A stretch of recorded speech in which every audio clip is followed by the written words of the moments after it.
แสวงหาธรรมด้วยจิตมุ่งมั่นที่จะออกบวชท่านจึงตั้งใจรักษาศีลอยู่อย่างสม่ำเสมอทั้งศีล5และศีล8ศีล8ในทุกวันพระที่จำได้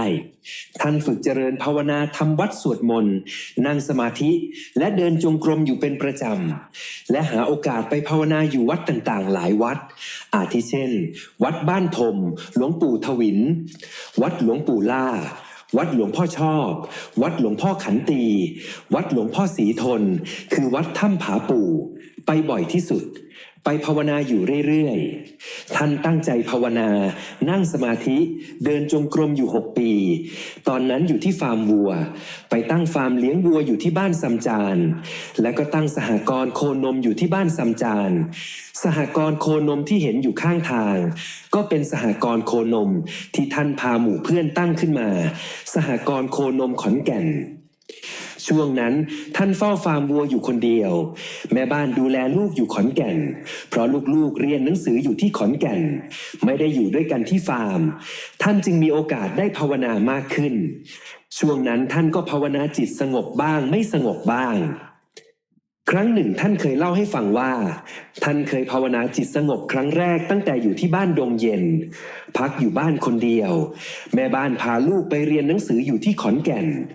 ตอนนั้นท่านนั่งสมาธิไปอยู่ๆจิตก็ว่าง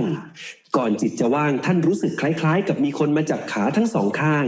รวบเข้าหากันแล้วเหวี่ยงหมุนลิ้วๆท่านก็ดูมันอยู่อย่างนั้นไม่ดีใจไม่เสียใจพอหยุดหมุนจิตก็นิ่งลงว่างสว่างไสวผ่องใสเป็นธรรมชาติอยู่ไม่มีอะไรเหลืออยู่เลยในโลกนี้ตึกราบ้านช่อง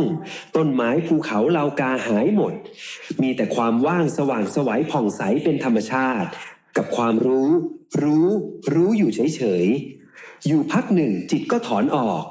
ท่านบอกไม่รู้ว่ามันอยู่นานเท่าไหร่ตอนนั้นรู้แต่ว่ามันมีปีติและสุขเกิดขึ้นสุขสบายอยู่อย่างนั้นพอจิตมันถอนออกใหม่ๆก็ปรากฏเห็นท่อโรงสี2 ท่อปลายแหลมๆพอดูดีๆเป็นเจดีย์2 อันตั้งอยู่ที่เราสร้างอยู่นี่แหละอีกองค์หนึ่งอยู่ใกล้ๆกันเจดีย์2 องค์พอดีต่อไปจะมีเจดีย์อีกองค์หนึ่งอยู่ใกล้ๆกันนะท่านว่าท่านนิมิตเห็นตั้งแต่คราวนั้นแล้วมันก็ตอนนี้กำลังเป็นไปอย่างที่ท่านได้นิมิตเห็นตั้งแต่จิตสงบครั้งแรกพอท่านคิดถึงคราวที่จิตสงบครั้งแรกก็นึกเสียดายอยู่ตลอดเสมอช่วงที่ปฏิบัติอย่างเคร่งครัดอยู่6 ปีนั้นท่านก็ยังไม่กล้าออกไปบวช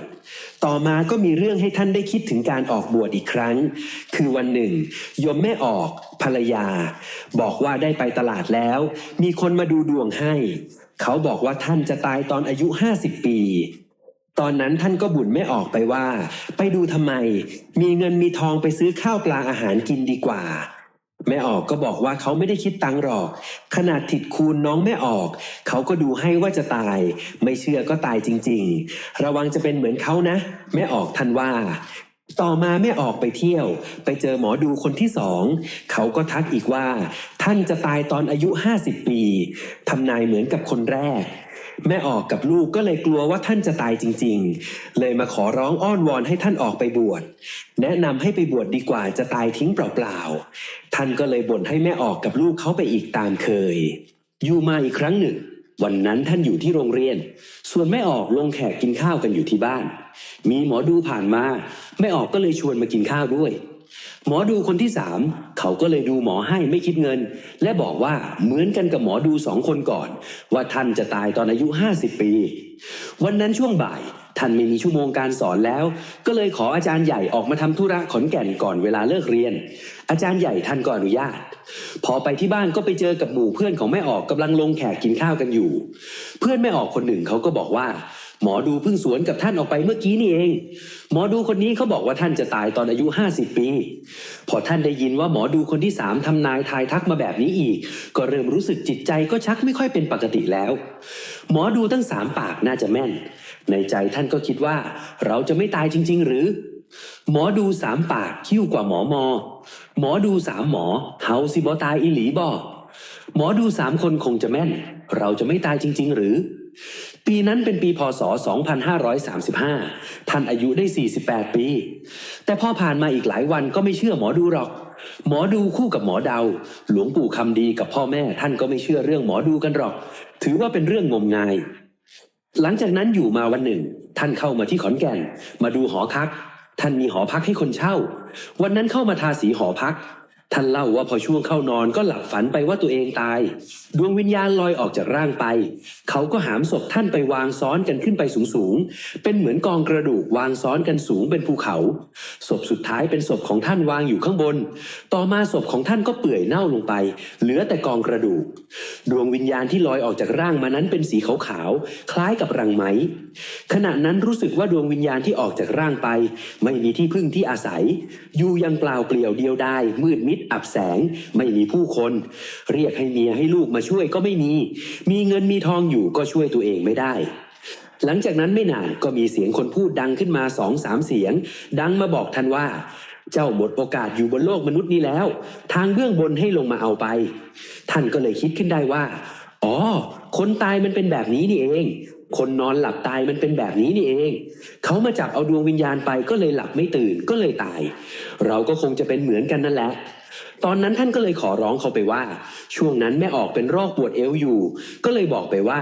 ถ้าจะเอาไปจริงๆก็ขอให้เมียผมหายปวดหลังปวดเอวก่อนเถอะ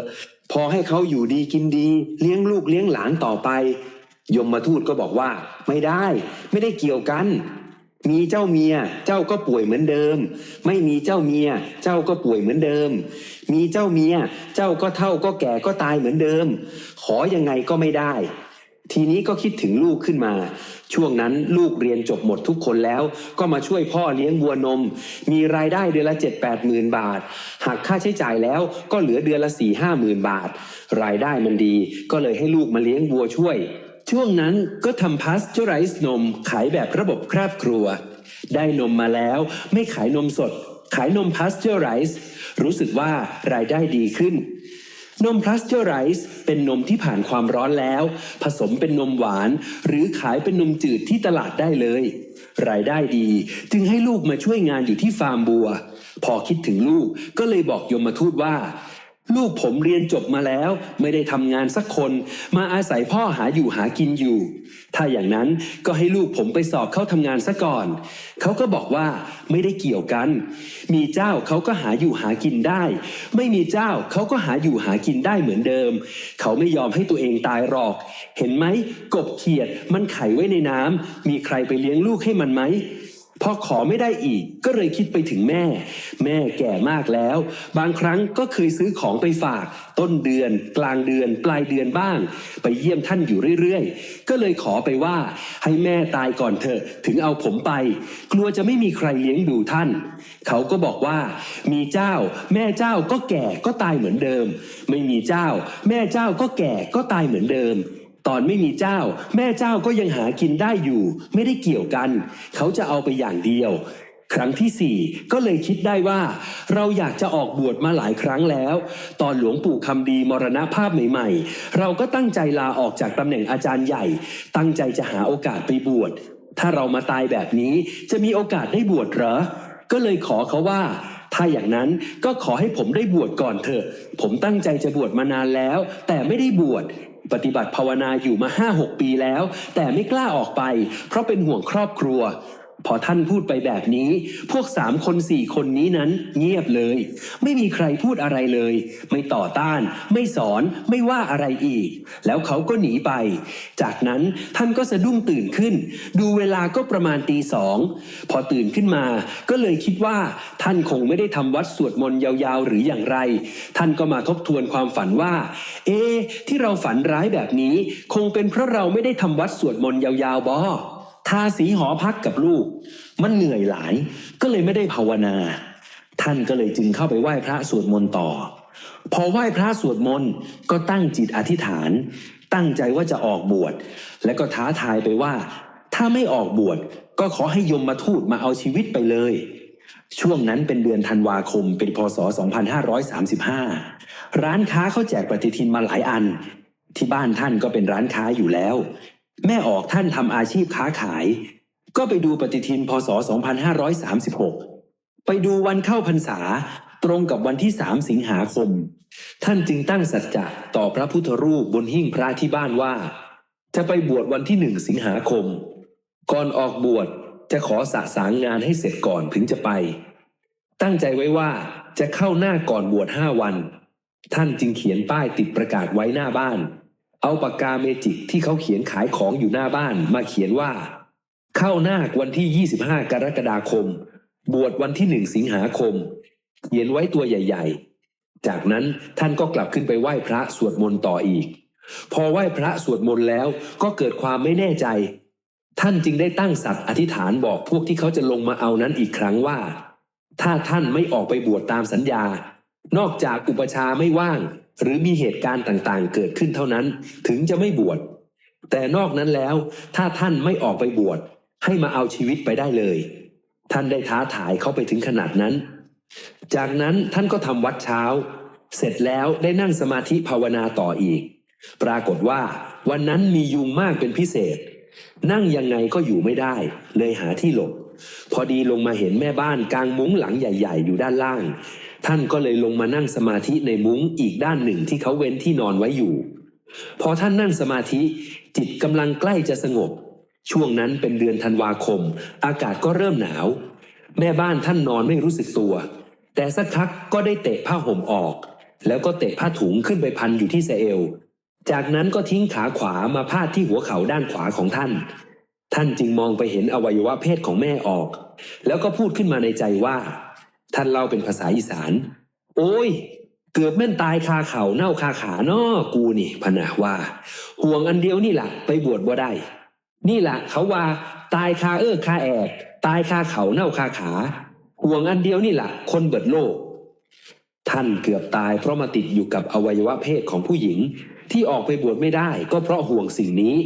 คนทั้งโลกก็ห่วงสิ่งเดียวกันเพราะท่านเหลียวเห็นอวัยวะเพศของแม่ออกก็เลยว่าให้เจ้าของอย่างนี้ว่าที่เราไปไม่ได้นี่หมายถึงออกไปบวชมันอ้างว่าห่วงแม่ห่วงลูกนั้นมันไม่ใช่มันห่วงอันนี้อันเดียวนี่แหละ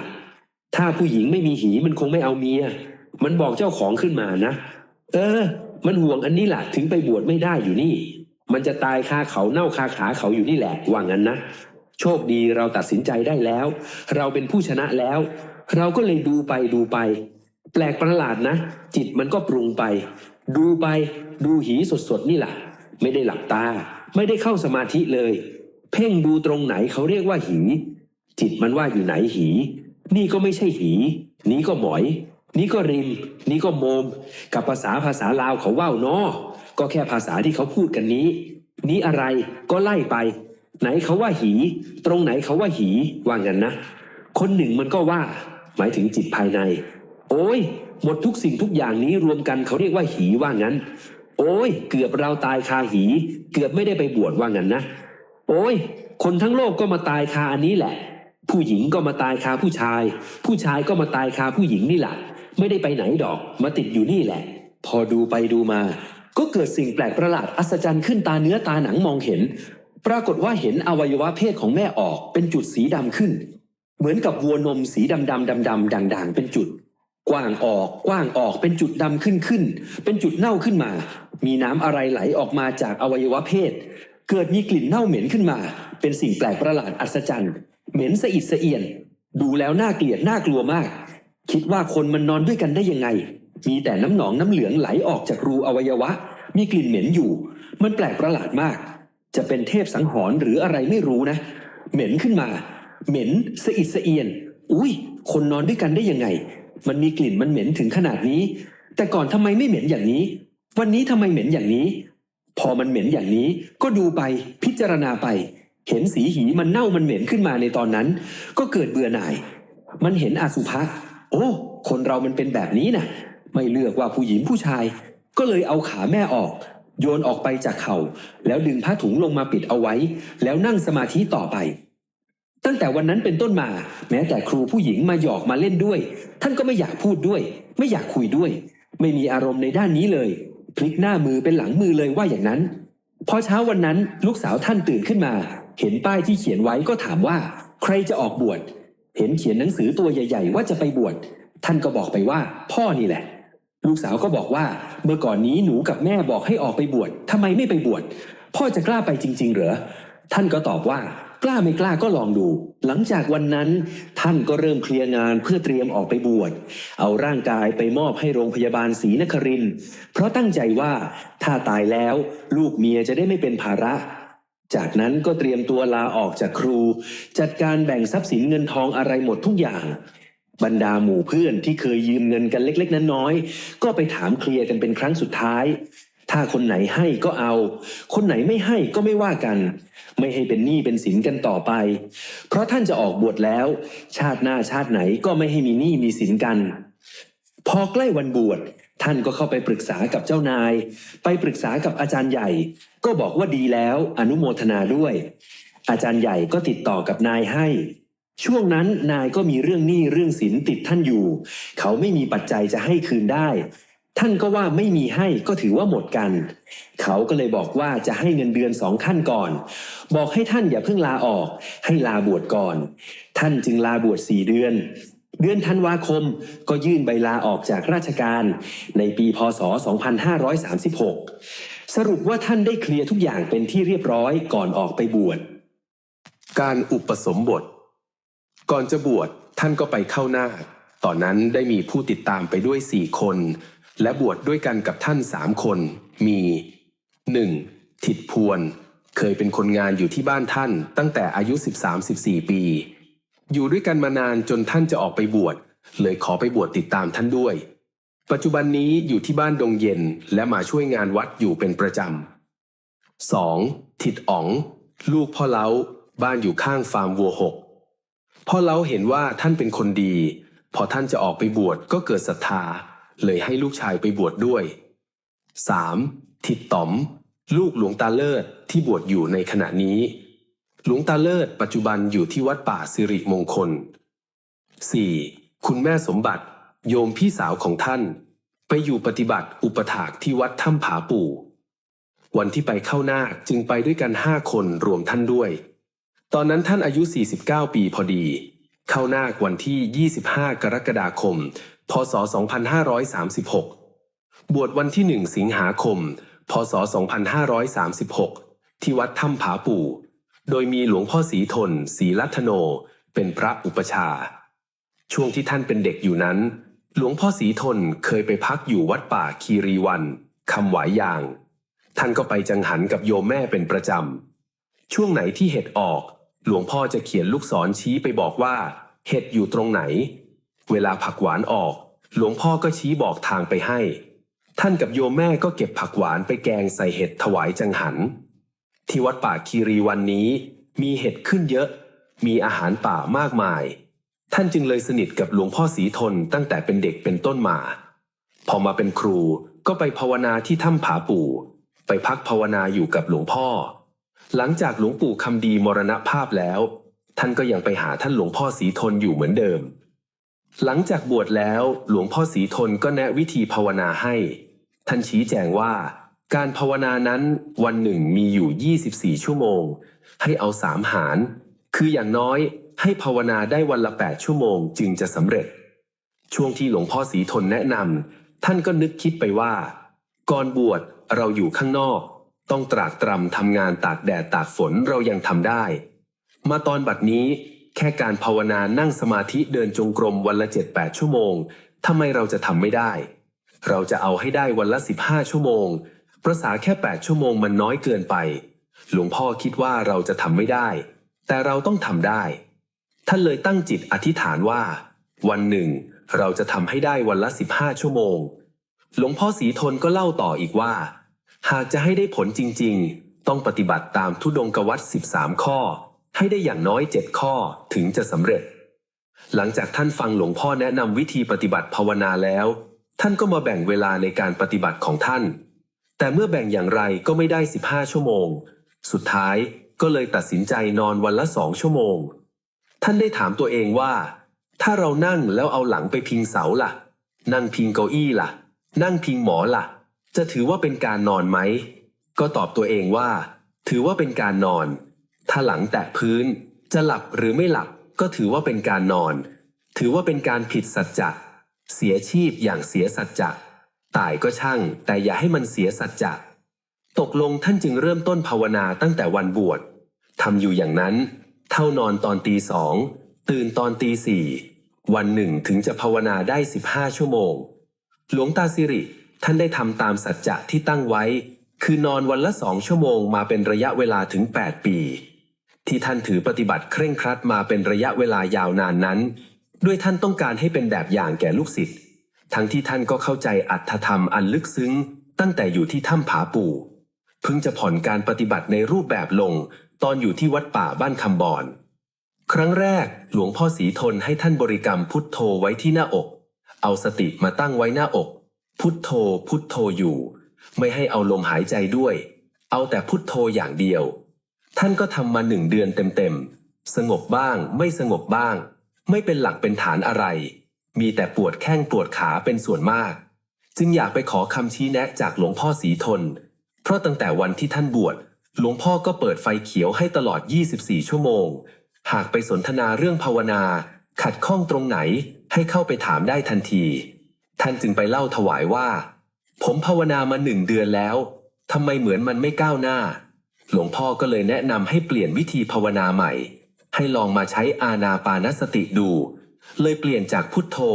มาเป็นอานาปานสติเปลี่ยนมาดูลมหายใจหลวงพ่อก็บอกให้เลือกฐานที่ตั้งของจิตตรงไหนลมกระทบแรงที่สุดให้เลือกเอาตรงนั้นท่านจึงเลือกเอาปลายจมูกเพราะเป็นจุดที่ลมกระทบแรงที่สุดก็เลยเอาปลายจมูกเป็นฐานที่ตั้งของสติฐานที่ตั้งของสมาธิหลังจากที่หลวงพ่อแนะนำวิธีการภาวนาให้ใหม่แล้ววันแรกท่านว่าไม่มีอะไรเกิดขึ้นพอวันที่2นี้รู้สึกปวดแข้งปวดขามากปวดอย่างใหญ่หลวงเลยเหมือนมีก้อนอะไรใหญ่ๆคล้ายๆกับมีตัวมีตนวิ่งจากตาตุ่มขึ้นมาสุดเอวแล้วก็หยุดแล้วก็ไปเริ่มต้นใหม่อยู่อย่างนี้บางทีก็หยุดอยู่นานๆพอได้พักหายใจก็สู้กับเวทนาอยู่อย่างนั้นน้ำตาก็ไหลออกน้ำเหงื่อก็ไหลออกผ้าก็เปียกหมดทนอยู่อย่างนั้นจนถึงตี 2พอถึงเวลานอนก็เลยพักเวลานั้นก็มีถิดพวนอยู่เป็นเพื่อนตั้งสัจจะด้วยกันว่าจะนอนตี 2ก็เลยไปภาวนาอยู่ใกล้ๆกันเพื่อเป็นหลักฐานพยานให้กันถึงตี 2ก็จะพากันลงมานอนถิดพวนนี่เก่งมากไปภาวนาอยู่บนหน้าผาสูงๆไม่กลัวตาย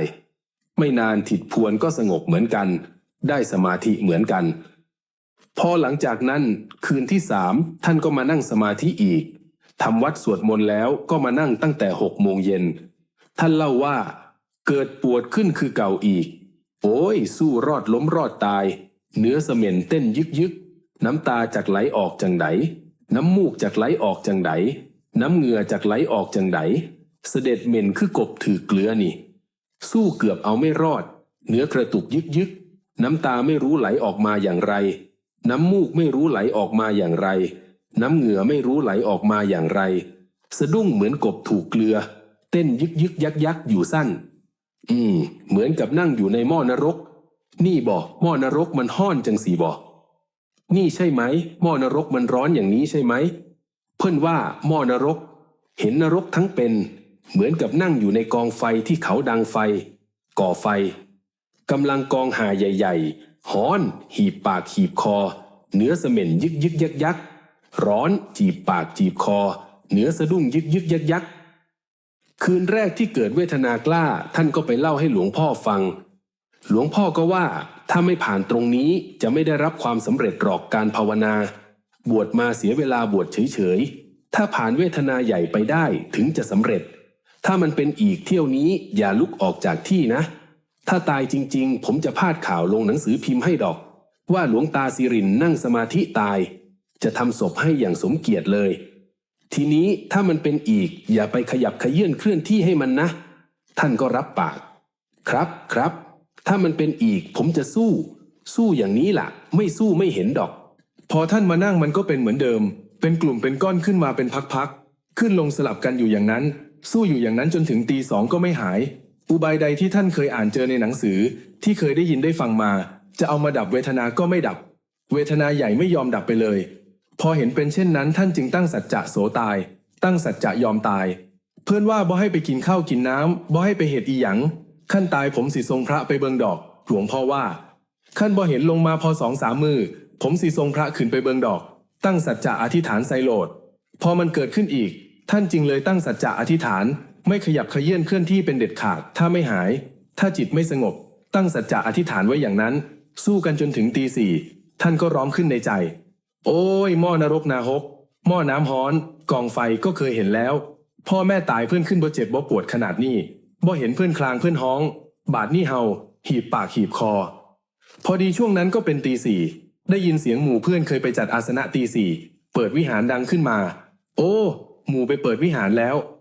ท่านก็นั่งสู้ต่อไปท่านว่าพอถึงช่วงที่มันจะสงบก็ไม่ยากนะก็ดูลมหายใจเข้าออกเข้าพุทออกโทอยู่อย่างนั้นหมดอาลัยตายอยากบิณฑบาตก็ไม่ไปบินกับเขาล่ะทีนี้ไปจัดอาสนะก็ไม่ไปจัดท่านเคยตั้งสัจจะไว้ว่าถ้าวันไหนไม่ลงไปจัดอาสนะหรือไปไม่ทันก็จะไม่ฉันข้าวเป็นอันขาดถ้าไม่บิณฑบาตก็จะไม่ฉันข้าวท่านถือการบิณฑบาตเป็นวัดถือธุดงค์ข้อนี้อยู่ช่วงนั้นมีพระมากประมาณ 70-80 รูปต้องไปจัดอาสนะช่วยกันวันนั้นท่านตัดสินใจไม่ไปอาสนะก็ไม่ไปจัดไปบิณฑบาตก็ไม่ไปบินพอจิตมันวางหมดอาลัยตายอยากมันวางหมดทุกอย่างแล้วแต่อะไรจะเป็นจะตายไม่เอาสักอย่างพอจิตท่านว่าไม่เอาสักอย่างเอาแต่ลมหายใจพุทเข้าโทออกอย่างเดียวอย่างอื่นไม่เอาไม่ดูไม่ยินดีไม่ยินร้ายวางเฉยพอจิตถึงตรงนั้นพุทโธเริ่มอ่อนลงเบาลงพุทโธหายบริกรรมพุทโธไม่ได้เหลือแต่ลมหายใจลมหายใจก็ไม่รู้ว่าเข้าว่าออกมันนิ่มเป็นอันเดียวกันมองเห็นลมหายใจเหมือนกับควันบุหรี่เหมือนกับเขาสูบบุหรี่แล้วก็พ่นออกมาจากจมูกโอ้ละเอียดเหมือนกับปุยนุ่นปุยฝ้ายเลยละลมหายใจเอาไปเอามาจิตของท่านก็เย็นลงจิตเยือกเย็นเป็นสมาธิลมหายใจก็ดับลงพอดีจิตก็เยือกเย็นเป็นสมาธิขึ้นมาลมหายกายไม่มีท่านว่าวันนั้นเห็นสมาธิเด่นที่สุดเหมือนกับวันแรกที่เคยเห็นอยู่บ้านดงเย็นตอนที่ท่านเป็นครูอยู่บ้านดงเย็นเห็นแต่ความรู้เฉยว่างสว่างไสวถ้ำผาปู่ถ้ำใหญ่ๆที่ท่านอยู่นั่นไม่มีต้นไม้ภูเขาเหล่ากาแม้แต่กายก็ไม่มีอะไรเลยทุกสิ่งทุกอย่างดับเป็นธรรมชาติหมดผ่องใสสว่างไสวแปลกประหลาดอัศจรรย์ไม่มีอะไรสักอย่างมีแต่ธรรมชาติสว่างไสวอยู่นานพอสมควรเกือบจะได้เป็นชั่วโมงจิตก็เริ่มถอนออกมาพอจิตถอนออกมาแล้วก็มาดูนาฬิกาเป็นเวลาตี 5กว่า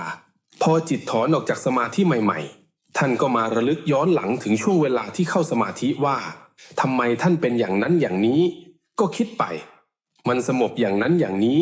มันเป็นไปได้อย่างนั้นอย่างนี้เพราะท่านทำอย่างนั้นอย่างนี้ท่านก็จำเอาไว้จำทางที่มันเข้าสมาธิท่านภาวนาพุทเข้าโทออกเอาไปเอามาพุทโทหายลมหายใจหายเหลือแต่ความรู้เฉยว่างสว่างไสวท่านก็จำเอาไว้เมื่อท่านได้เห็นสภาวะเช่นนั้นก็ดีใจหลายเช้านั้นก็ลงมาจากถ้ำเพื่อจะไปบิณฑบาตกลับช่วงนั้นเป็นหน้าหนาวหน้าเข้าพรรษาถ้ำผาปู่หนาวมากท่านก็ลงมาจัดอาสนะช่วยหมู่เพื่อนพอดียังเหลืออาสนะที่ยังจัดไม่เสร็จอีกหลายอันวันนั้นก็เลยได้ไปบิณฑบาตหลังจากไปบิณฑบาตเสร็จรู้สึกดีใจอยากให้ฉันเสร็จไวๆเพราะจะไปเล่าผลการปฏิบัติถวายหลวงพ่อท่านก็รีบฉันรีบทำอะไรให้แล้วเสร็จบาตรหลวงพ่อก็ไม่ไปล้างล่ะวันนั้นตั้งใจล้างเฉพาะบาตรตัวเองบอกคนอื่นไปรับบาตรหลวงพ่อไปล้างไปทำมันดีใจหลายพอดีก็เลยไปเอาผ้าคลุมของหลวงพ่อเก็บผ้าคลุมให้พอหลวงพ่อเดินกลับกุฏิท่านก็รีบตามหลังไปแล้วก็เล่าผลการปฏิบัติถวายท่านหลวงพ่อก็ว่าตอนผมสงบก็เป็นอย่างนี้แหละผ่านเวทนาใหญ่นี่เสียก่อนจึงจะได้ความสงบหลวงปู่คำดีของเราก็เหมือนกันท่านก็ผ่านเวทนาใหญ่อย่างนี้แหละท่านก็เล่าให้ผมฟังอย่างนี้เช่นกันว่าพอผ่านเวทนาใหญ่ครั้งเดียวเท่านั้นแหละไม่มีปวดอีกสู้รบชนะกันแล้วถูกแล้วจำของเก่าให้มันได้เด้อหลวงพ่อก็ยินดีอนุโมทนาด้วยถูกแล้วจำของเก่าให้มันได้ไปทำอีกทำเหมือนเดิมนั่นแหละพอได้เล่าก็กลับมาจากกุฏิหลวงพ่อหมู่เพื่อนก็ปัดกวาดเช็ดถูวิหารเสร็จเราก็เลยปิดประตูวิหารลงไม่ขึ้นไปกุฏิทีนี้ท่านก็ทดลองนั่งดูว่ามันจะหายปวดจริงๆไหมตอนนั้นประมาณ4 โมงเช้าเลยมานั่งท้าทายมันอีกเอาจนถึงบ่าย 2นั่นแหละมันจะเป็นอย่างไรมันจะปวดขึ้นอีกไหมพอนั่งไม่นานมันก็เข้าสมาธิได้คือเก่าเข้าทางเก่าสู้ไปทำไปไม่ปวดมันไม่กล้าปวดอีก ท่านเอาชนะมารได้แล้วมารเลยไม่กล้ามาโผล่หน้ามาให้เห็นอีกท่านนั่งตั้งแต่4 โมงเช้าไปจนถึงบ่าย 2นั่งท่าเดียวอยู่นั่นล่ะไม่เป็นไรพอถึงบ่าย 2จะมีพระลงมาท่านก็เลยหนีขึ้นไปที่กุฏิไม่ลงไปฉันปานะวันนั้นไปทำต่อที่กุฏิก็สงบอีกไม่มีอาการปวดพอถึงค่ำมาท่านก็ไหว้พระสวดมนต์ย่อๆนั่งอีกเอาจนสว่างไม่ปวดมีแต่เยือกเย็นเป็นสมาธิสบายตื่นเช้าเลยไปเล่าให้หลวงพ่อฟังอีกโอ้หลังจากผมลงจากกุฏิหลวงพ่อวันนั้นก็ลงไปนั่งอย่างนั้นอย่างนี้สงบอย่างนั้นอย่างนี้หลวงพ่อก็ว่านั่นแหละถูกแล้วถูกแล้วท่านได้ไปเล่าถวายหลวงพ่อฟังอีกรอบหนึ่งจากนั้นมาท่านก็ทำอยู่อย่างนี้มาเรื่อยๆสงบมาเรื่อยๆรู้สึกเย็นชาไปทั้งเนื้อทั้งตัวบริเวณกลางหัวนี่ชาเหมือนไม่ใช่หัวตัวเองเหมือนกับใส่หมวกกันน็อกเลยล่ะท่านว่า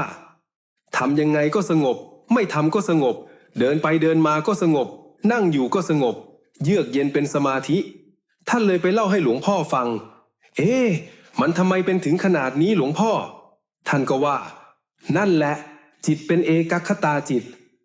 ท่านเลยสงสัยว่าทำไมแต่ก่อนหลวงพ่อเคยเป็นว่าเอกัคคตารมณ์เลยถามว่าเอกัคคตาจิตกับเอกัคคตารมณ์มันต่างกันอย่างไรหลวงพ่อก็ว่ามันมีอารมณ์เดียวถ้าเราเข้าฌานเข้าสมาธิหรือไม่เข้ามันก็เป็นอยู่อารมณ์เดียวเรียกว่าเอกัคคตาจิตมีจิตเดียวอารมณ์เดียวเท่านั้นรู้เฉยอยู่ตลอดวันหลวงพ่อศรีทนจึงแนะนำให้ท่านเดินปัญญาเพราะท่านเริ่มได้สมาธิเห็นสมาธิใหญ่แล้วไม่ได้แต่งไม่ได้คิดไม่ได้ปรุงอะไรนั่งลงไปมันก็ถึงจุดนั้นเอาเองเลยไม่รู้ว่าปีติไม่รู้ว่าสุขมันลงไปถึงอุเบกขาเอกัคคตารมณ์รู้เฉยอยู่อย่างนั้นมันเป็นสมาธิอัตโนมัติเป็นตลอดวันตลอดคืนแม้ทุกวันนี้ท่านก็บอกว่ากำหนดดูเวลาใดก็เย็นอยู่อย่างนั้นตลอดวันตลอดคืนยังเป็นอยู่คือเก่าเป็นอยู่เหมือนเดิมเป็นอะไรที่แปลกประหลาดอัศจรรย์จริงๆเมื่อหลวงพ่อแนะนำให้เดินปัญญาท่านก็ถามหลวงพ่อว่าเดินแบบไหนหลวงพ่อก็บอกท่านให้เอากรรมฐาน5ถอดดูกายเจ้าของดูกรรมฐาน5อย่างใดอย่างหนึ่งคืนนั้นท่านก็กลับไปพิจารณาดูหลวงพ่อบอกให้ดูกรรมฐาน5อย่างใดอย่างหนึ่งให้มันเห็นตามความเป็นจริงท่านจึงค้นหาว่าเห็นตามความเป็นจริงคืออย่างไรหนอเห็นความเป็นจริงคือเห็นอะไรหนอท่านเกิดสงสัยเลยกลับไปถามหลวงพ่ออีกหลวงพ่อก็ว่าเห็นตามความเป็นจริงก็คือเห็นว่าไม่มีสัตว์บุคคลตัวตนอยู่ในนั้นเรียกว่าเห็นตามความเป็นจริงนั่นแหละเห็นความจริงหลวงพ่อก็บอกเพียงย่อๆเท่านั้นจากนั้นท่านก็มาไล่ดูพอไล่ดู2-3 วันก็ไปเล่าถวายหลวงพ่ออีกหลวงพ่อก็ว่ามันไม่เร็วถึงขนาดนั้นดอกจากนั้นท่านว่าจิตมันไม่ยอมดูมันไม่ดูให้จิตมันมาติดสุขในสมาธิดูปั๊บจิตก็สงบว่างสว่างไสวผ่องใสก็ว่ามันมีความสุขความสบายก็ปล่อยให้จิตมันสงบไปดูทีไรก็เป็นอย่างนี้ตลอดหลวงพ่อเลยบอกท่านว่าติดสุขในสมาธินี่แหละเขาเรียกว่าสมาธิหัวต่อไม่เกิดปัญญาตายแล้วอย่างมากก็ไปเกิดอยู่พรหมโลกไม่เห็นพระนิพพานกับเขาแหละต้องข่มจิตข่มใจบังคับจิตเจ้าของให้เดินปัญญาให้มันได้คราวนี้ท่านก็พยายามเดินปัญญาเดินแล้วมันก็สงบอยู่นั่นมาติดสุขอยู่นั่นหลังจากออกพรรษาแล้วท่านก็ติดสุขอยู่ในสมาธิไม่เกิดปัญญาจากนั้นท่านเลยหาอุบายแก้โดยวันหนึ่งจะฉันข้าวเพียง5 คำแล้วจะไปเดินปัญญาให้มันได้คุมจิตพามันคิดให้ได้แต่จิตไม่ยอมคิดมันมีแต่เข้าสงบอย่างเดียวติดสุขในสมาธิวันนั้นท่านก็มาเดินจงกรมอยู่ที่ระเบียงวิหารไม่ขึ้นไปบนกุฏิฉันเสร็จก็ขึ้นมาเดินเลยเพราะว่าวิหารไม่มีใครอยู่ข้างบนไม่มีใครมาพักอยู่ปิดข้างนอกไว้ข้างในไว้ไม่มีใครเข้าไปรบกวนวันนั้นตอนกลางคืนท่านมาเดินจงกรมไม่นานก็อยากนั่งสมาธิอีกจิตกำลังจะสงบพอมานั่งจะเอาขาคู้เข้าหากันยังไม่ถึงจิตก็สงบก่อนแล้วมันสงบเร็วมากมันดูลมหายใจไม่เห็นมีแต่ความรู้เฉยอยู่เท่านั้นเป็นสมาธิใหญ่ อัปปนาสมาธิ อัปปนาฌานแล้ว พอจิตกำลังจะถอนออกจากสมาธิท่านก็ได้ยินเสียงแปลกประหลาดร้องวนลงมาจากอากาศขนให้ทั่วทุกสิ่งสุขจริงสุขจริงสุขจริงท่านก็เลยว่าจะค้นที่ไหนอยู่นี่ก็มีแต่บาทผ้าสังคติผ้าจีวรผ้าสบงก็ปูอยู่นี่ปูรั่งอยู่นี่ผ้าจีวรก็ห่มอยู่นี่ผ้าสังคติก็วางอยู่นี่จะให้ไปค้นอะไรท่านก็คิดว่าเขาคงให้ท่านค้นกายให้ทั่วเพราะท่านค้นกายอย่างไม่ทั่วตั้งแต่นั้นมาท่านไม่ยอมพามานั่งสมาธิฝืนจิตคุมจิตให้ค้นดูกายเจ้าของเหมือนกับหลวงพ่อศรีทนบอกค้นเบิ่งกายเอาจิตตั้งหวังแจกกายยาเอาปัญญาพากายออกทิ้งม่างแล้วม่างอีกพาแล้วพาอีกค้นดูภายในกายเอาจิตและสติปัญญาแยกกายออกผ่ากายออกทิ้งผ่าแล้วผ่าอีกอยู่เป็นนิดแล้วถามคำถาม4 คำถามถามแล้วถามอีกอยู่อย่างนั้นมันอยากเข้าสมาธิก็ไม่ยอมให้มันเข้ามีแต่เดินปัญญาอย่างเดียวหลวงพ่อบอกว่า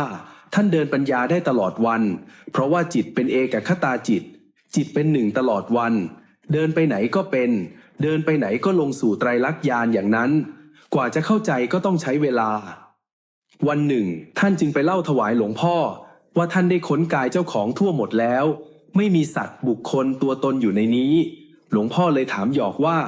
หมาเหรอนั่งอยู่นี่ท่านก็ว่าไม่มีสัตว์บุคคลตัวตนนั่งอยู่ในนี้หลวงพ่อมีแต่ก้อนธาตุก้อนธรรมก้อนอนัตตาธาตุอนัตตาธรรมสนทนากับหลวงพ่อไปหลวงพ่อก็ว่านั่นแหละเห็นอนัตตาธาตุอนัตตาธรรมก้อนธาตุที่ไม่มีเจ้าของก้อนธรรมที่ไม่มีเจ้าของที่เขาตั้งชื่อก็มีแต่สมมุติขึ้นมาใช้ในโลกนี้เฉยๆสัตว์บุคคลตัวตนไม่มีจริงๆลูกศิษย์ผมมีคนเดียวนี่แหละรู้ธรรมเห็นธรรมเร็วที่สุดมีคนเดียวนี่ตั้งแต่ผมสอนมาครั้งหนึ่งท่านเคยไปเล่าให้หลวงพ่อฟังว่าท่านจะตายตอนอายุ50 ปีพอพรรษาแรกมาก็อายุ50 ปีพอดีหลวงพ่อก็เลยว่าตายแล้วทีนี้ตายจากโลกสมมุติเขาตายจากสมมุติมิได้ตายจริงๆดอกมิได้ตายใจขาดดอกจะอยู่ได้ไปอีกนานอยู่จะมีอยู่ได้ไปนานอยู่มิได้ตายจริงๆตายจากสมมุติตายแล้วทีนี้คือจิตท่านหลุดพ้นจากสมมุตินั่นเองแล้วหลวงพ่อก็มาไล่ถามอีกมาไล่ถามดูว่าท่านมีสัตว์บุคคลมีตัวมีตนอยู่ในกายนี้ไหมท่านก็ว่าไม่มีอธิบายให้หลวงพ่อฟังอยู่อย่างนั้นวันหลังหลวงพ่อจึงบอกท่านว่าผมจะให้ท่านไปธุดงค์สัก2 เดือนให้ไปชวนเอาท่านอีทเนอร์อยู่แต่กับหลวงพ่อเผยให้ท่านได้หยุดพักทำพระพุทธรูปมัวทำแต่พระพุทธรูปกับหลวงพ่อเผยทำเหรียญของหลวงปู่ไปขายอยู่ให้ท่านหนีไปภาวนาบ้างท่านก็เลยชวนท่านอีทไปเป็นเพื่อนมีพระได้ยินว่าหลวงพ่อให้ไปธุดงค์เลยอยากไปด้วยหลายองค์แต่หลวงพ่อไม่อนุญาตให้ไปแค่3 องค์ท่านจึงกราบเรียนหลวงพ่อว่าท่านไม่กล้าไปดอกเพราะว่าท่านยังบวชใหม่วินัยท่านก็ไม่เก่งไปทำผิดศีลผิดวินัยกลัวจะเป็นบาปเป็นกรรมหลวงพ่อจึงให้ชวนท่านสวยหลวงตาสวยไปเป็นเพื่อนอีกองค์หนึ่งสรุปแล้วก็มี3 องค์มีหลวงตาสวยท่านอีทแล้วก็ตัวท่านหลวงตาสิริให้ไปแค่2 เดือนนะหลวงพ่อสั่งจากนั้นท่านจึงไปถามหลวงพ่อจะว่าให้ไปทางไหนหลวงพ่อก็ว่าให้ไปทางบ้านเก่าของเรานั่นล่ะไปบิณฑบาตให้อ้ายถิดกองพี่ชายใหญ่ของหลวงตาสวยและหลวงตาสิริให้พี่น้องเราได้ใส่บาตรหน่อยอยู่บ้านเราไม่มีพระนะใส่บาตรก็ใส่ไปอย่างนั้นไม่มีพระแท้หรอกแล้วก็ไปพักอยู่เกิ้งที่อยู่เก่าของผมกับหลวงปู่ไปพักที่นั่นหลวงพ่อได้แนะนำอย่างนี้วันต่อมาท่านก็ไปคุยกับท่านอีทแล้วก็มาหาหลวงปู่สวยที่บ้านนาสมนึกบอกว่าหลวงพ่อศรีทนสั่งว่าให้พาไปธุดงค์ทางบ้านเก่าเราให้ไปบิณฑบาตให้พ่อใหญ่กองได้ใส่บาตรด้วยพอวันที่ท่านและคณะออกเดินทางมาก็ยังไม่ได้ไปพักที่เกิ้งเหมือนหลวงพ่อบอกไปแวะที่แรกคือที่ถ้ำปลาฝาไปพบกับแม่ชีคนหนึ่งแถบนั้นเขาเรียกกันว่าชีแม่ชีนี้อดีตเคยเป็นนักศึกษาเก่าสมัย 2513 ถึง 2514 เป็นคอมมิวนิสต์เรียนอยู่ม.ธรรมศาสตร์ทางการเขาจะจับแกเลยหลบหนีมาบวชเป็นชี ไปพักอยู่ที่ถ้ำปลาฝานานพอสมควรท่านก็เห็นพระไปเยี่ยมแม่ชีพระไปกราบแม่ชีเห็นแม่ชีนี่เก่งมากบอกเลขบอกหวยอะไรคล่องแคล่วไปหมดแปลหนังสือธรรมจักรอาติตะอนัตตะได้หมดอยู่มาวันหนึ่งท่านทำความสะอาดปัดกวาดเช็ดถูแล้วก็ออกไปกวาดตาดด้านนอกแม่ชีเห็นท่านกำลังกวาดตาดอยู่ก็เลยบอกท่านให้ไปกวาดใต้ถุนกุฏิให้ด้วยท่านจึงได้ว่าโอ้ประสาแม่ชีศีล 8มาใช้พระกวาดกุฏิให้ตอนท่านอยู่ที่ถ้ำผาปู่ท่านก็ปกครองแม่ชีมานักต่อนักแล้วปกครองแทนหลวงพ่อแต่มานี่เห็นแม่ชีไม่มีความเคารพพระซ้ำยังมาใช้พระอีกท่านจึงได้ว่าเพื่อเป็นการสั่งสอนถึงพระจะบวชเมื่อวานนี้แม่ชีก็ต้องมากราบไม่ใช่จะมาใช้พระมาทำนู่นทำนี่ให้ท่านเลยว่าต่ออีกว่าผ้าก็ไม่ซักมันขลังนักเหรอแม่ชีไม่ซักผ้าห่มผ้าเป็นดำๆด่างๆไม่ซักสักครั้งว่ามันสิขลังบ่บางผืนก็ออกเห็ดดำปื้อๆก็ยังนุ่งป่านนั้นล่ะว่าแม่ชีเก่าดีเด่นในแถบนั้นย่านแม่ชีเหมิดนึกว่ามันจะขลังหรืออย่างไรผ้าบางผืนก็ขึ้นราดำๆก็ยังเอามาใส่อยู่ขนาดนั้นยังว่าเป็นแม่ชีประพฤติดีคนแถวนั้นกลัวแม่ชีทั้งหมดประยควันนั้นท่านก็เลยว่ากันกับแม่ชีเลยผิดใจกันต่อมาท่านก็เลยย้ายจากถ้ำปลาฝาขยับขึ้นไปพักที่คำกั้งที่คำกั้งนี้ก็มีน้ำใสสะอาดไหลเย็นพอท่านไปพักอยู่ที่นั่นแม่ชีก็ว่าเป็นที่ของเขาอีกแม่ชีคนนี้จะมีคณะของเขาอยู่มีอาจารย์ดร.สุวรรณาอยู่มหาลัยขอนแก่นกับอาจารย์อยู่ในมหาลัยเขาจะไปสร้างรีสอร์ทที่นั่นเขาก็เลยหวงที่ดินตรงนั้นไม่อยากให้ใครไปพักพอท่านและคณะไปพักอยู่ที่นั่นได้ไม่นานเขาก็กันพามาขับไล่ท่านคนที่ไปวันนั้นก็มีเสียชาญชัยซึ่งเป็นหมู่เพื่อนเคยรู้จักกันกับท่านสมัยเลี้ยงวัวอยู่ด้วยกันแล้วก็มีสสชัยชาญศรีสองชัยร้อยเอกเฉลิมเป็นทหารอยู่ค่ายศรีพัชรินทร์ติดป้ายไว้ด้วยเมียเป็นอาจารย์อยู่ในมหาลัยแล้วก็ผู้บังคับการอยู่ค่ายศรีพัชรินทร์แล้วคนที่ออกหน้ามาก็มีอาจารย์ผู้หญิงในมหาวิทยาลัยของเป็นลูกน้องของดร.สุวรรณาก็มาชี้หน้าด่าท่านที่ท่านเคยตอบหลวงพ่อศรีทนว่าไม่มีสัตว์บุคคลตัวตนอยู่ในนี้เป็นเพียงก้อนอนัตตาธาตุอนัตตาธรรมหลวงพ่อคงคิดว่ามันจะเป็นจริงไหมพอท่านมาอยู่ที่นั่นหลวงพ่อก็คงจะรู้ว่าเขาจะมาทำแบบนี้กับท่านก็เลยให้ท่านมาทดสอบดูว่าไอ้ห่าไอ้หมาศีล 5มึงไม่มีศีล 227มึงจะมีมาจากไหนท่านเลยว่าทำไมถึงรู้ว่าไม่มีศีลเขาก็ว่าหยุดไม่ต้องมาพูดชี้หน้าจักท่านก็เลยไม่พูดเขาก็ว่าท่านสารพัดอย่างว่ามาพลิกก้อนหินทำลายธรรมชาติจะเอาตำรวจมาจับมันไม่รู้จักที่ของเขาพวกหมาพวกอะไรเขาก็ด่าว่าสารพัดอย่างในขณะนั้นท่านก็เห็นว่าท่านละได้เห็นว่าไม่มีสัตว์บุคคลตัวตนเราเขาอยู่ในนี้เขาด่ายังไงก็ไม่ถูกท่านดอกท่านก็ว่าละความโกรธได้เห็นว่าไม่มีเราเห็นแจ้งชัดในวันนั้นท่านก็ไม่ได้ตอบโต้อะไรได้แต่ยิ้มอย่างเดียวเมื่อเขาเห็นท่านไม่พูดเขาก็ชี้หน้าว่าอีกไอ้ห่ามึงทำไมไม่พูดสุดท้ายพวกเขาก็พากันกลับไปท่านว่าตอนถูกขับไล่นั้นท่านก็ไม่ได้หนีไปที่อื่นก็อยู่ภาวนาไม่ได้มาเอาของใครถ้าถึงเวลาหนีเราก็จะหนีดอกเรามาเพียง2 เดือนจะอยู่ที่นั่นตามกำหนดของหลวงพ่อสั่งให้มาเท่านั้นระยะที่อยู่ท่านก็ไปบิณฑบาตบ้านกุยกอกบ้านหนองผือไม่ได้ไปแต่พี่ชายพ่อใหญ่กองได้ยินข่าวแกก็ไปใส่บาตรอยู่2 ครั้งครั้งที่3พาลูกชายขับรถแท็กซี่ขึ้นไปแล้วไปถามเลขหลวงพ่อบอกว่าไปบิณฑบาตให้อ้ายทิศกองใส่บาตรสัก2-3 ครั้งเด้อก็เป็นครั้งที่3นั่นล่ะก็ไปถามเอาเลขหรือว่าหวยก็เลยผิดใจกันท่านหรือว่าพ่อใหญ่กองพี่ชายทำไมมาถามเลขถามหวยแค่นี้ทำไมไม่ถามหาทางไปสวรรค์นิพพานเลขหวยมันเป็นของไม่เที่ยงแท้แน่นอนถ้าพระบอกไม่ถูกก็เป็นการโกหกหลอกลวงคนมาถามเลขก็เป็นบาปไปตกอบายภูมิพระบอกเลขก็ไปตกอบายภูมิไปเป็นสัตว์เดรัจฉานไปเป็นสัตว์เดรัจฉานตายไม่ได้มาเกิดง่ายหรอกโยมพี่ก็ว่าเป็นอะไรก็ช่างพระรูปอื่นเขาก็บอกทำไมเขาไม่เป็นสัตว์เดรัจฉาน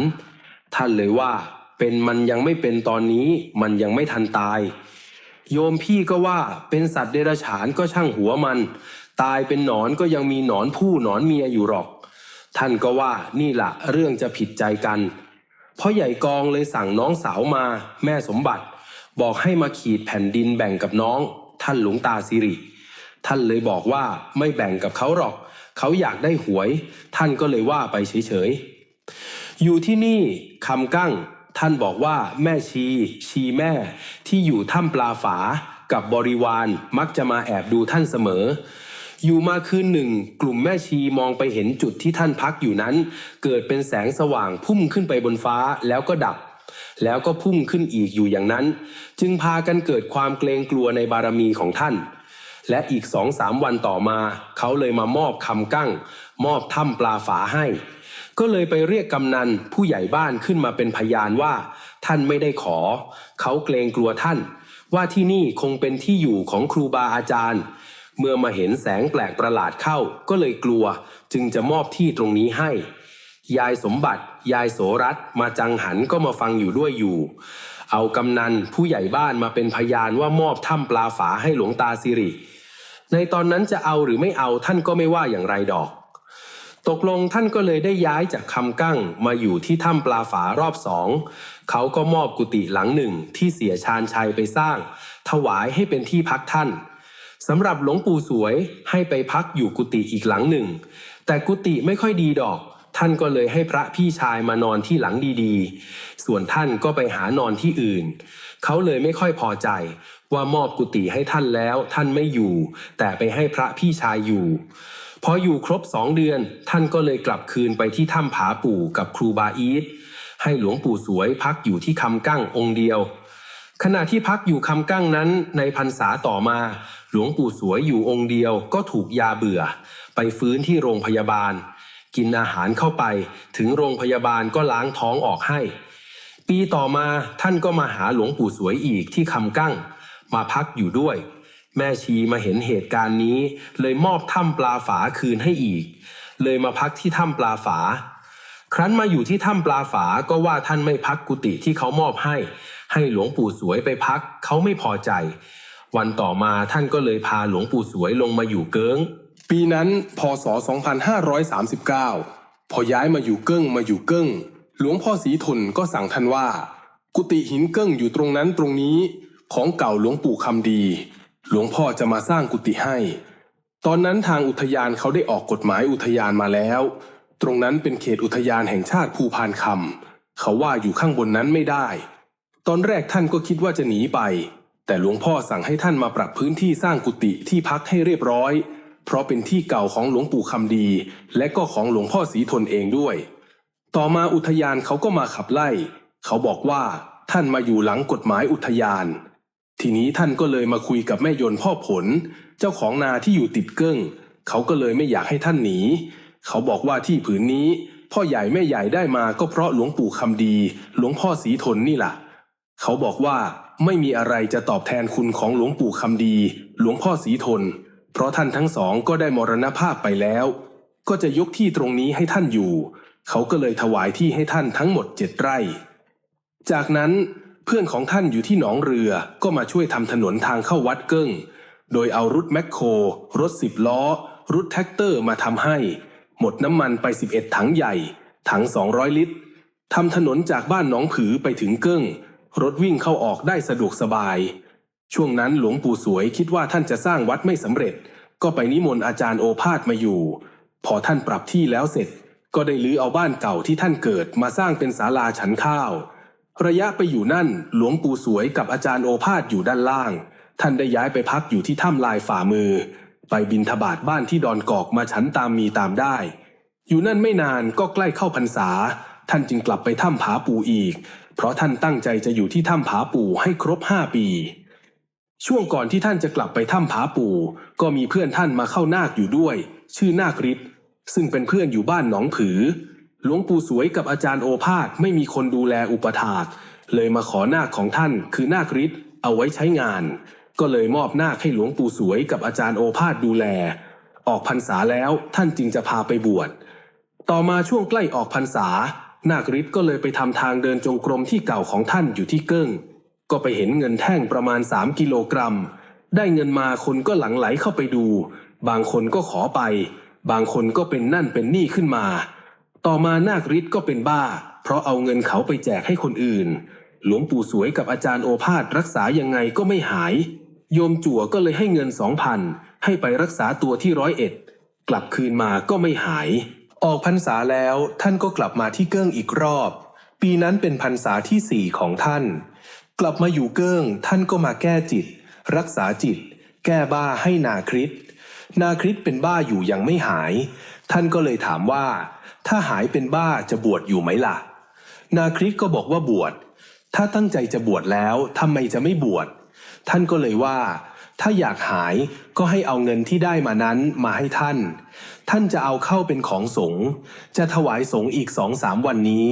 ให้ลูกกับเมียเจ้านั้นทำข้าวหม้อแกงหม้อมาอุทิศส่วนกุศลให้เจ้าของเงินนี่ก็จะถวายเป็นของสงฆ์กล่าวคำถวายทานเป็นของสงฆ์ให้เขาได้ไปเกิดไปขานเขามาเฝ้าเงินเขาอยู่หลายภพหลายชาติแล้วให้เขาได้ไปเกิดเป็นมนุษย์ซะได้บำเพ็ญภาวนาให้เข้าถึงมรรคผลนิพพานพอว่าอย่างนั้นนาคริสก็หายเป็นบ้าทันทีเลยตอนไปบวชก็ไปบวชที่วัดพระบาท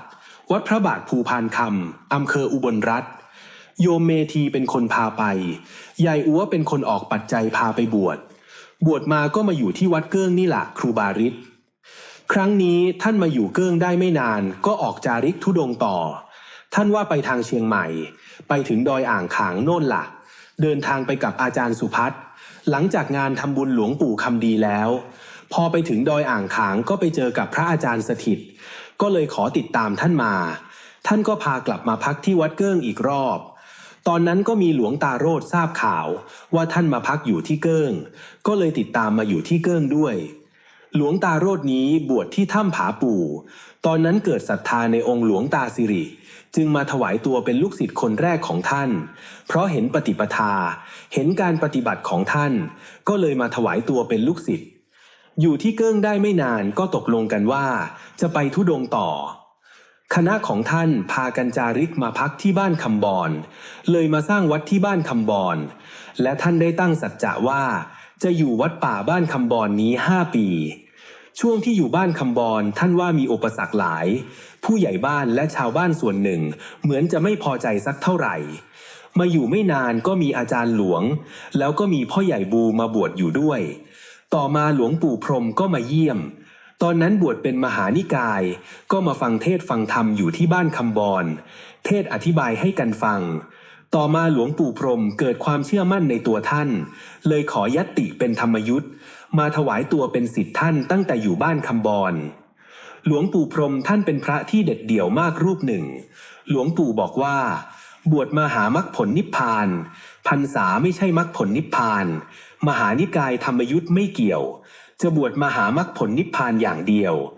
ปัจจุบันนี้หลวงปู่พรหมได้อยู่ปฏิบัติกับหลวงตาสิริที่วัดถ้ำผาแดงผานิมิตรเรื่อยมาพอมาอยู่คำบอนได้ไม่นานก็มาถูกเขาขับไล่อีกเขามาจุดป่าขับไล่มาจุดตอนที่ท่านไปบิณฑบาตกันป่านี้จุดไฟมันก็ไหม้ไปหมดเพราะป่ามันหนาแต่ก็เกิดสิ่งน่าอัศจรรย์ไฟไม่ไหม้กุฏิพระแปลกประหลาดอยู่เหมือนกันหลวงปู่พรหมท่านว่าพอจะรู้ตัวผู้มาจุดอยู่พอมันจุดแล้วแต่ไฟไม่ไหม้กุฏิมันก็เลยกลัวมันเลยพาเมียย้ายหนีไปจากบ้านคำบอนหนีไปตายข้างหน้าไม่ได้ไข้ได้ป่วยอะไร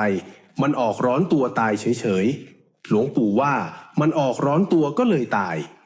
ทุกท่านที่อยู่วัดป่าคำบอนด้วยกันก็เห็นเป็นเรื่องอัศจรรย์จริงๆท่านว่ากุฏิไหนก็ไม่ไหม้แต่รอบๆกุฏิพอใกล้เขต 5-6 เมตรมันก็ดับหมดนี่เป็นเรื่องแปลกประหลาดอยู่ครั้นอยู่ต่อมาเขาก็มาไล่ท่านออกจากพื้นที่ตรงนั้นอีกพวกปลัดกำนันผู้ใหญ่บ้านมาขับไล่ท่านก็ไม่ได้สนใจก็อยู่ไปเรื่อยๆเมื่อเกิดปัญหาเรื่องที่พ่อสามกับแม่อนงเลยถวายที่17 ไร่ให้สร้างเป็นวัดอยู่ที่นั่นเมื่อมาสร้างเป็นวัดแล้วผู้ใหญ่บ้านก็พาป่าไม้สุชาติที่ดินอำเภอนายอำเภอปลัดอำเภอมาขับไล่ท่านอีกหาว่าท่านปลอมแปลงเอกสารสร้างวัดพยายามเอาเรื่องหลักฐานที่ดินมาขับไล่หมู่ท่านเลยบอกให้พ่อสำเอาหลักฐานของพ่อใหญ่สมบูรณ์มาแสดงพ่อใหญ่สมบูรณ์เป็นพ่อของพ่อสำตอนนั้นพ่อใหญ่สมบูรณ์ทำเอกสารไว้ตั้งแต่ปี 2512 นู่นไม่ได้ปลอมแปลงอะไรท่านก็เลยได้อยู่ที่นั่นต่อไปช่วงที่มีคนมาขับไล่ท่านนั้นท่านว่าไม่ได้โกรธได้เกลียดอะไรใครดอกจุดป่าขับไล่ก็ไม่มีอะไรพอออกมาตั้งวัดอยู่ข้างนอกมาสร้างที่ศาลาที่พัก ก็ไปเอาบ้านเก่าของพ่อใหญ่ซึ่งเป็นพ่อตาอยู่บ้านดงเย็นไปปลูกเป็นศาลาพอได้ฉันข้าวเขาไปขับไล่หลายครั้งสุดท้ายเขียนบัตรสนเทผู้ใหญ่บ้านไปพิมพ์หนังสือที่โรงเรียนบ้านคำบอนหัวกระดาษเป็นรอคำบอนวิทยาแต่ใส่ความว่าท่านเขียนบัตรสนเทขับไล่พระบ้านหาว่าพระบ้านเล่นไพ่เล่นไก่ตีเล่นมวยดูหนังดูละครหาว่าท่านเขียนไปสารพัดอย่างเขาก็เอาไปประชุมกันที่วัดบ้านประชุมกันว่าจะขับไล่ท่านอีกตอนนั้นก็มียายทีเป็นน้าของพระหำสาหำอยู่วัดบ้านนั่นล่ะมาด่าว่าท่านไอ้ห่าไอ้หมาเป็นครูมันนิสัยดีพอมาเป็นพระนี่ไล่ยังไงก็ไม่ออกถ้าเป็นปอบนี่มันเข้าไม่ยอมออกนะบักอันนี้ด่าว่าท่านถึงขนาดนั้นนะยายทีแล้วต่อมาอีก 4-5 วันก็มีเหตุการณ์แปลกประหลาดเกิดขึ้นชาวบ้านเขาออกไปเยี่ยมคนไข้อยู่ที่โรงพยาบาลน้ำพองพอไปถึงทางหลวงรถไปประสานงากันกับรถบัสขาหักแข้งหักคอหักตายแต่ยายทีนี่แปลกประหลาดไม่บาดเจ็บแต่ลิ้นอยู่ในปากขาดเอาไปเย็บ7 เข็มเขามาเล่าให้ท่านฟังยายทีคนที่ด่าท่านคราวก่อนคนที่ว่าบอกกราบบอกไหว้ท่านนั่นล่ะแปลกประหลาดอยู่ภายนอกไม่เป็นอะไรมีแต่ลิ้นในปากขาดทีนี้พอรถเกิดอุบัติเหตุเขาก็เอาคนเจ็บไปโรงพยาบาลน้ำพองชาวบ้านรู้ข่าวก็เอารถออกไปดูกันอีก2 คันปรากฏว่ารถเกิดไปชนกันอีกบ่ายวันนั้นบ้านคำบอนจึงเกรงกลัวท่านขึ้นมา